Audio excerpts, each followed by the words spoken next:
Hello students, welcome lecture. Students, आज हम limit chapter में एक्सरसाइज 29.2 की क्वेश्चन डिस्कस करेंगे। स्टूडेंट्स, लिमिट से क्वेश्चन सॉल्व करने के लिए हमारे पास कुछ मेथड्स हैं जिनको मैंने यहाँ पे लिखा हुआ है, जिसमें कि सबसे पहला मेथड है वह है डायरेक्ट सब्स्टिट्यूशन मेथड। ठीक है, अब इसमें क्या होता है, देखिए इसमें ऐसा है कि अगर आपके पास में कोई लिमिट का क्वेश्चन है तो उसमें जो आपको वेरिएबल का जो वैल्यू दिया हुआ है, जैसे यहाँ पे x का दिया है वैल्यू 1, ठीक है, तो जो भी आपका वेरिएबल का वैल्यू दिया हुआ है वो आप लिमिट के क्वेश्चन में सब्स्टिट्यूट करिए। क्या करिए, उसमें आप डायरेक्ट सब्स्टिट्यूट करिए और चेक करिए कि आपको क्या कोई फाइनाइट वैल्यू मिलती है, मतलब कहने का कि क्या आपको कोई रियल नंबर मिलता है। तो अगर ऐसा है, अगर आपने वेरिएबल का वैल्यू सब्स्टिट्यूट किया और आपको कोई फाइनाइट वैल्यू या आपको कोई रियल नंबर मिलता है तो वही हमारे क्वेश्चन का आंसर हो जाता है। ठीक है, और अगर आपको फाइनाइट वैल्यू नहीं मिलती है, आपको कोई रियल नंबर नहीं मिलता है और आपको इनमें से कोई एक फॉर्म मिलता है, ठीक है ना, 0/0, इन्फिनिटी अपॉन इन्फिनिटी, या इनमें से कोई एक फॉर्म मिलता है, तो फिर हम क्या करेंगे, हम क्वेश्चन को फिर दूसरे मेथड से सॉल्व करेंगे। फिर हम ट्राई करेंगे फैक्टराइजेशन मेथड या फिर रेशनलाइजेशन मेथड या कोई स्टैंडर्ड लिमिट ट्राई करेंगे। ठीक है, तो पॉइंट क्या है, पॉइंट ये है, आपको पहले चेक करना पड़ेगा कि आपको वेरिएबल के वैल्यू पुट करने से आपको कोई फाइनाइट वैल्यू मिल रही है या नहीं मिल रही है। अगर मिल रही है तो आपका वही आंसर होगा, और बाई चांस अगर आपको फाइनाइट वैल्यू नहीं मिल रही है और आपको इनमें से कोई एक फॉर्म मिलता है, जिन्हें हम कहते हैं इनडिटर्मिनेट फॉर्म्स, है ना, अगर हमें इनमें से कोई एक फॉर्म मिलता है तो फिर हमारे पास में ये सारे मेथड्स अवेलेबल हैं। ठीक है, फिर हम फैक्टराइजेशन मेथड ट्राई करेंगे, अगर उससे नहीं आएगा तो हम रेशनलाइजेशन मेथड ट्राई करेंगे, अगर उससे भी नहीं आएगा तो फिर कोई स्टैंडर्ड लिमिट्स होती है हमारे पास में, हम उनको ट्राई करेंगे, एंड सो ऑन। ठीक है, तो पॉइंट क्या है, पॉइंट ये है कि फर्स्ट चेक, आप चेक करिए कि क्या आपको लिमिट में आपको कोई फाइनाइट वैल्यू मिल रही है या नहीं मिल रही है। मिल रही है तो वही हमारा आंसर है, नहीं मिल रहा है, इनमें से कोई एक फॉर्म मिल रहा है, तो हम दूसरे मेथड ट्राई करेंगे। ठीक है, चलिए स्टार्ट करते हैं अपना इस एक्सरसाइज का फर्स्ट क्वेश्चन। तो limit x tends to 1 x² + 1 divide by x + 1। तो पहले क्या करेंगे, सीधे हम सब्स्टिट्यूट करेंगे x का वैल्यू 1 अपने इस एक्सप्रेशन में। देखिए क्या मिलेगा हमें, यहाँ हो जाएगा 1 का स्क्वायर प्लस 1 डिवाइड बाई, यहाँ पर x की जगह 1 + 1। ठीक है, इसके बाद में क्या मिलेगा हमको, 1² 1 आएगा प्लस 1 आएगा डिवाइड बाई 1 + 1, ये 2 हो जाएगा। फिर हमें यहाँ पे 2/2 आएगा, जो कि हमें क्या मिल रहा है, 1। ठीक है, तो क्या देखा हमने कि हमने जब यहाँ पे लिमिट की वैल्यू पुट की अपने इस एक्सप्रेशन में तो हमें एक फाइनाइट वैल्यू मिल रही है, तो हमारा यही आंसर हो जाएगा। ठीक है, हमारा यही इस क्वेश्चन का आंसर हो जाएगा। लेकिन अगर मान लीजिए हमें फाइनाइट वैल्यू नहीं मिलती, इनमें से कोई एक हमको मिलता, तो फिर क्या करते हम, फिर बाकी मेथड्स हम ट्राई करते। वैसे हमारा एक्सरसाइज जो 29.2 है वो हमारा डायरेक्ट सब्स्टिट्यूशन मेथड पर ही हमारा बेस्ड है। कहने का मतलब हमारे जो सारे क्वेश्चन है एक्सरसाइज के वो हमारे इसी मेथड से सॉल्व होंगे। ठीक है, चलिए इसको नोट करिए आप, फिर हम स्टार्ट करते हैं question number 2। Now question number 2, limit x tends to 0 2x² + 3x + 4 divide by x² + 3x + 2। तो सबसे पहले हम क्या करेंगे, हम अपने इस लिमिट में x का वैल्यू जो हमें दिया हुआ है x टेंड्स टू 0, इसको हम अपने इस एक्सप्रेशन में सब्स्टिट्यूट करेंगे। ठीक है, तो क्या होगा, हमारे पास में 2 × 0 का ये होल स्क्वायर प्लस 3 × 0 + 4, इसको हम डिवाइड कर देंगे। ठीक है, क्या मिलेगा, 0 का होल स्क्वायर प्लस 3 × 0 और प्लस 2। ठीक है, तो देखिए हमें क्या मिल जाएगा, यहाँ पे 0 के साथ 0 ही होगा तो 2 × 0 इस 0 ही आएगा, यहाँ पे 3 × 0 0 ही आएगा, ये हमारा 4 हो जाएगा, और ऐसे ही यहाँ पर ये हमारा 0 ही आएगा, 3 × 0 0 ही आएगा, प्लस ये 2। तो हमें क्या मिल गया, 4 डिवाइड बाई 2, और ये क्या होता है, 2 के बराबर। ठीक है, तो हमारा यही इस क्वेश्चन का आंसर हो जाएगा, क्योंकि हमको एक फाइनाइट वैल्यू मिल गई तो हमारा यही इस क्वेश्चन का आंसर होगा। ठीक है, अगर बाई चांस हमें ये फाइनाइट वैल्यू नहीं मिलती तो हम कोई और मेथड फिर ट्राई करते, है ना, लिमिट फाइंड करने का। ठीक है, so please note it down. Now question number 3, and it is limit x tends to 3 √2x + 3 divide by x + 3। ठीक है, तो सबसे पहले हम क्या करेंगे, हम अपने इस x की वैल्यू को अपने इस एक्सप्रेशन में सब्स्टिट्यूट करेंगे।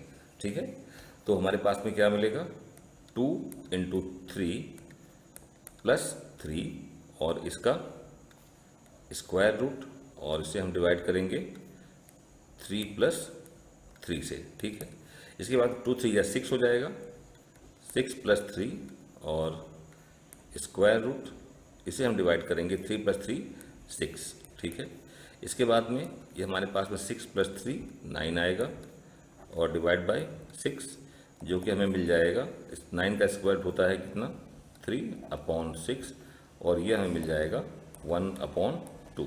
ठीक है, तो हमें यहाँ पे क्या मिल रहा है, एक फाइनाइट वैल्यू मिल रही है। कहने का मतलब हमारे इस क्वेश्चन का आंसर क्या हो जाएगा 1/2। ठीक है, चलिए आते हैं क्वेश्चन नंबर 4 में। तो यहाँ पे क्या क्वेश्चन है, limit x tends to 1 square root x + 8 divide by square root of x। तो सबसे पहले क्या करेंगे, हम इस वैल्यू को सब्स्टिट्यूट करेंगे तो हमें मिल जाएगा 1 + 8 और यहाँ पे स्क्वायर रूट डिवाइड बाई 1 का स्क्वायर रूट। ठीक है, इसके बाद फिर 1 + 8 क्या हो जाएगा, ये हो जाएगा 9 का स्क्वायर रूट और ये देखिए 1 का स्क्वायर रूट 1 ही आएगा। ठीक है, इसके बाद में हमारे पास में 9 का स्क्वायर मिल जाएगा 3/1 और ये हो जाएगा हमारा 3। ठीक है, तो हम क्या देख रहे हैं कि यहाँ भी हमको एक फाइनाइट वैल्यू मिल रही है, तो हमारे इस क्वेश्चन का आंसर यही हो जाएगा। ठीक है, so please note it down. फिर आते हैं क्वेश्चन नंबर 5 में। Now question number 5 and it is limit x tends to a square root of x plus square root of a divide by x plus a। So सबसे पहले हम अपने इस variable की वैल्यू x की value a हम अपने इस एक्सप्रेशन में हम सब्स्टिट्यूट करेंगे। ठीक है, तो पुट करेंगे तो यहाँ पर x जगह a पुट करेंगे तो हमारा हो जाएगा square root of a plus यहाँ हमारा ऑलरेडी ये स्क्वायर रूट ऑफ a है और डिवाइड बाई ये हमारा हो जाएगा a, x की जगह पुट करेंगे तो, और ये हमारा ऑलरेडी a है। ठीक है, अब ये क्या हो जाएगा square root of a, square root of a क्या बन जाएगा, ये हमारा बन जाएगा 2 times of square root of a। ठीक है, और डिवाइड बाई ऐसे हमारा हो जाएगा 2a, तो 2 और 2 कैंसिल कर देंगे। ठीक है, 2 और 2 कैंसिल। फिर इसके बाद में क्या मिल जाएगा हमको, ये हमें मिल जाएगा square root of a upon a। ठीक है, अब देखिए a को हम क्या बोल सकते हैं, a को square root of a into square root of a क्या बोल सकते हैं, a को हम देखिए हम square root of a into square root of a कह सकते हैं। किसको, a को, और न्यूमरेटर हमारा क्या है, वो ऑलरेडी हमारे पास में स्क्वायर रूट ऑफ a है। अब क्या हो जाएगा, ये हमारा कैंसिल हो जाएगा। ठीक है, तो हम क्या करेंगे, इसको कैंसिल कर दीजिए, ये हमारा 1 और ये 1, तो बच क्या गया, ये बच गया हमारे पास में, जस्ट 1 सेकेंड, ये हमारे पास क्या बच गया, ये बच गया हमारे पास में 1 upon square root of a और यही हमारा आंसर हो जाएगा। ठीक है, चलिए अब आते हैं अगले क्वेश्चन में, हम 6.1 में। नाउ तो 6 question is limit x tends to 1 plus x minus 1 का whole square divide by 1 plus x square. तो अगेन हम क्या करेंगे, अपने इस एक्सप्रेशन में हम x की वैल्यू 1 सब्स्टिट्यूट करेंगे। ठीक है, तो उससे क्या मिलेगा, ये हमें मिलेगा 1 तो ऑलरेडी वहाँ पे है, यहाँ पर हमारा 1 - 1 इसका होल स्क्वायर और डिवाइड बाई ये हमारा 1 + 1 का स्क्वायर है ना, यहाँ की जगह पुट किया 1 तो 1 स्क्वायर। अब क्या हो जाएगा, देखिए ये 1 हमारा 1 - 1 0 हो जाएगा और 0 का स्क्वायर 0 ही रहेगा, तो ये 1 + 0 आएगा और यहाँ पर 1 + 1। ठीक है, तो न्यूमरेटर हमारा हो जाएगा 1 और डिनोमिनेटर हमारा हो जाएगा 2 और यही हमारा आंसर हो जाएगा। ठीक है, so please note it down.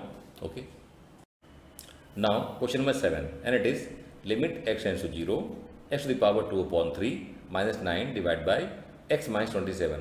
तो देखिए हमारा यहाँ x 0 को अप्रोच कर रहा है, तो हम अपने इस एक्सप्रेशन में x की जगह हम 0 सब्स्टिट्यूट करेंगे और फिर सिंप्लीफाई करेंगे। तो देखिए हमें क्या मिलेगा, ये मिलेगा यहाँ पे 0 टू द पावर 2/3। ठीक है, और यहाँ -9 और ये हो जाएगा डिवाइड बाई 0 - 27। ठीक है, अब क्या होगा, 0 का पावर कुछ भी हो 0 ही मिलेगा वो, तो 0 - 9 यहाँ पर और फिर इसके बाद में -27। ठीक है, अब क्या हो जाएगा, अब हमारे पास में 0 - 9 हमारा -9 ही रहेगा और यहाँ पे आएगा -27। ठीक है, अब क्या होगा, देखिए 9 3 या 27 हो जाएगा और माइनस माइनस प्लस हो जाएगा। ठीक है, तो यहाँ क्या करेंगे, हम यहाँ पे 9 1 जा एंड 9 ये हमारा 3 जा हो गया और ये हमारा माइनस माइनस प्लस हो जाएगा। ठीक है, इसके बाद फिर अब हमारा ये बचेगा, ये 1/3, तो यही हमारा आंसर हो जाएगा। ठीक है, तो क्वेश्चन नंबर 7 का आंसर 1/3। आइए बात है क्वेश्चन नंबर 8 में। क्वेश्चन हमारा लिमिट x टेंड्स टू 0 और यहाँ दिया हुआ 9, मतलब हमारे इस एक्सप्रेशन में सिर्फ एक कांस्टेंट टर्म दिया हुआ है, यहाँ कोई भी x का यहाँ पे टर्म नहीं है। ठीक है ना, तो ऐसे में क्या होगा, इसका आंसर हमारा 9 मिल जाएगा। ठीक है, कहने का मतलब जब भी हमारा लिमिट के क्वेश्चन में कोई भी आपको वेरिएबल वाला टर्म नहीं हो, कांस्टेंट हो तो उसका आंसर सिर्फ कांस्टेंट आ जाएगा, इसको हम सिंपली लिखेंगे 9, ठीक है। यहाँ आंसर हमारा यही आ जाएगा, ठीक है ना। सो प्लीज नोट इट डाउन। ध्यान देना है आपको कि यहाँ पर क्या है, यहाँ पर हमारे एक्सप्रेशन में कोई भी एक्स वाला टर्म नहीं है, कि सिर्फ कांस्टेंट टर्म है। तो कांस्टेंट टर्म जब होगा तो हमारे लिमिट का आंसर क्या आ जाएगा, वही कांस्टेंट टर्म आ जाएगा, ठीक है। So please note it down. Now question number 9 and it is limit x tends to 2 in bracket 3 minus x. तो क्या करेंगे, डायरेक्ट सब्स्टिट्यूट करेंगे। हमारा यहाँ x 2 के अप्रोच कर रहा है तो हम अपने एक्सप्रेशन में x की प्लेस में 2 सब्स्टिट्यूट करेंगे। तो क्या मिल जाएगा हमें, ये मिल जाएगा 3 माइनस 2, ठीक है। और ये किसके बराबर होगा, 1, और यही हमारा आंसर आ जाएगा क्योंकि हमारा फाइनाइट वैल्यू मिल रहा है, ठीक है। ऐसे ही यहाँ भी हम पुट करेंगे क्या, लिमिट का वैल्यू हम -1 पुट करेंगे, कितना, -1। तो हमें क्या मिल जाएगा यहाँ पे 4 इंटू -1 का होल स्क्वायर, ठीक है। जस्ट 1 सेकेंड, यहाँ पे इसका होल स्क्वायर और प्लस 2, ठीक है। अब ये क्या हो जाएगा, ये हमारा बन जाएगा 4 इंटू -1 का होल स्क्वायर क्या आएगा, +1 ही आएगा, तो ये आए, फिर +2, और ये हो जाएगा हमारे पास में 4 + 2 एंड दैट इज 6, ठीक है। यही हमारा आंसर आ जाएगा, ठीक है। So please note it down.